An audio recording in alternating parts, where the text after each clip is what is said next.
Hello అండి, welcome to my channel Padmini cook book.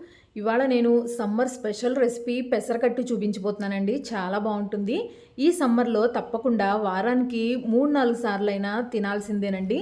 దీని రుచి చాలా బాగుంటుంది. అలాగే మనకి బాడీకి కూడా చాలా చలవ చేస్తుందండి. ఈ పెసరకట్టు ఎలా తయారు చేసుకోవాలో చూద్దాం. దీనికోసం అయితే ముందుగా స్టవ్ వెలిగించి ఒక ప్యాన్ పెట్టుకుని ముందుగా పెసరపప్పుని కొద్దిగా వేయించుకోవాలండి. ఇక్కడ నేను ఇలా ఒక చిన్న టీ గ్లాస్తో ఒక గ్లాస్ దాకా పెసరపప్పు తీసుకున్నాను. ఇప్పుడు దీనిని డ్రైగానే రోస్ట్ చేసుకోవాలి. కొద్దిగా ఎర్రగా పప్పు అంతా వేగే వరకు ఇలా వేయించుకోవాలండి. పెసరకట్టులో పెసరపప్పుని ఇలా వేయించుకుని తీసుకుంటే టేస్ట్ చాలా బాగుంటుందండి. ఇప్పుడు స్టవ్ ఆఫ్ చేసేసి దీనిని ఉడికించుకోవడం కోసం ఇలా కుక్కర్లోకి తీసుకోవాలి. కుక్కర్లోకి తీసుకున్న తర్వాత ఇందులోకి కొద్దిగా వాటర్ పోసి ఒక 2-3 సార్లు శుభ్రంగా కడుక్కోవాలండి. మీరు డైరెక్ట్గా విడిగా ఏదైనా గిన్నెలో అయినా కూడా వండుకోవచ్చు. ఇక్కడ నేనైతే కుక్కర్లోకి తీసుకున్నాను. అలాగే వేయించుకుని తీసుకోవటం వల్ల కమ్మగా టేస్ట్ చాలా బాగుంటుంది.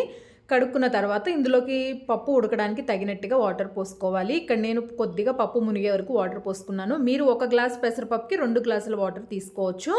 తర్వాత ఒక పావు టీ స్పూన్ దాకా పసుపు, కారానికి తగినట్టుగా ఒక 3 పచ్చిమిర్చిని తీసుకున్నానండి. ఎందుకంటే మనం సపరేట్గా కారం ఏమీ యాడ్ చేయం కాబట్టి ఇలా పచ్చిమిర్చిని తీసుకుంటే మనకి కారం కూడా బాగుంటుంది. తర్వాత కుక్కర్ మూత పెట్టేసి 3 విజిల్స్ వచ్చే వరకు లో ఫ్లేమ్లో పెట్టుకుని ఉడికించుకుంటే పప్పు చాలా మెత్తగా ఉడికిపోతుందండి. పప్పు ఉడికిన తర్వాత ఇలా పప్పు గుత్తితో బాగా మెత్తగా మెదిపేసుకోవాలి. కావాలంటే మీరు మిక్సీ జార్లో కూడా వేసుకుని బాగా మెత్తగా అయ్యేలాగా గ్రైండ్ చేసుకోవచ్చు. అంటే మనకి పప్పు ఎక్కడా పప్పులాగా కనిపించకుండా ఇలా బాగా మెత్తగా అయిపోవాలి. తర్వాత ఇందులో దీనికి తగినట్టుగా వాటర్ పోసుకోవాలి.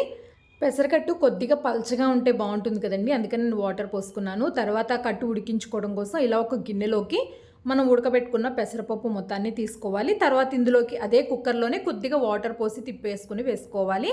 తర్వాత రుచికి తగినట్టుగా ఉప్పును వేసుకోవాలి. కారం ఆల్రెడీ మనం కారానికి తగినట్టుగా పచ్చిమిర్చి వేసుకున్నాం కాబట్టి ఇంకా ఎక్స్ట్రాగా కారం ఏమీ యాడ్ చేయకూడదండి. అంతే. ఇందులో ఇంకా ఉల్లిపాయలు కానీ టమాటాలు ఇవేమీ యాడ్ చేయకూడదండి. పెసరకట్టు అంటే ఇలాగే సింపుల్గానే ఉంటుంది. ఇప్పుడు మంటని లో ఫ్లేమ్లో పెట్టుకుని ఒక పొంగు వచ్చే వరకు ఉడికించుకోవాలి. తర్వాత ఈలోపు పక్కన పోపు కోసం ప్యాన్ పెట్టుకుని ఒక 1/2 టేబుల్ స్పూన్ దాకా ఆయిల్ వేసుకోవాలి. అలాగే కొద్దిగా ఆవాలు, జీలకర్ర వేసుకోవాలి. కరివేపాకు, పచ్చిమిర్చి, ఎండుమిర్చి కూడా వేసుకోవాలి. దంచుకున్న వెల్లుల్లి రెబ్బలు, అలాగే ఒక చిన్న అల్లం ముక్కను కూడా దంచుకుని వేసుకోండి.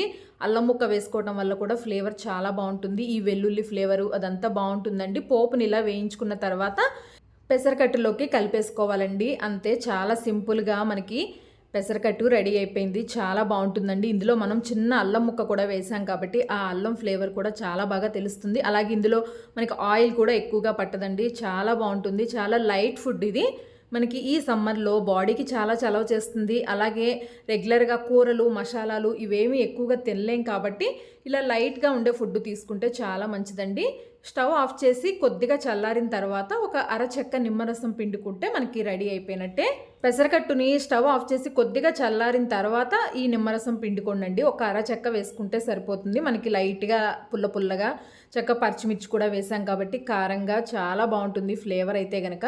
ఖచ్చితంగా వారానికి 2-3 సార్లు అయితే తీసుకోండి ఈ పెసరకట్టు. పక్కన ఏదైనా సైడ్ డిష్గా ఒక ఫ్రై పెట్టుకుంటే కనుక మనకి చాలా బాగుంటుంది తినటానికి. గొంతులోకి అలా ఈజీగా జారిపోతుందండి, అంత బాగుంటుంది.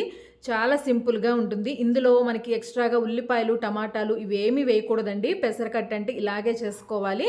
తప్పకుండా ఈ పెసరకట్టుని మీరు కూడా ట్రై చేయండి. Thanks for watching.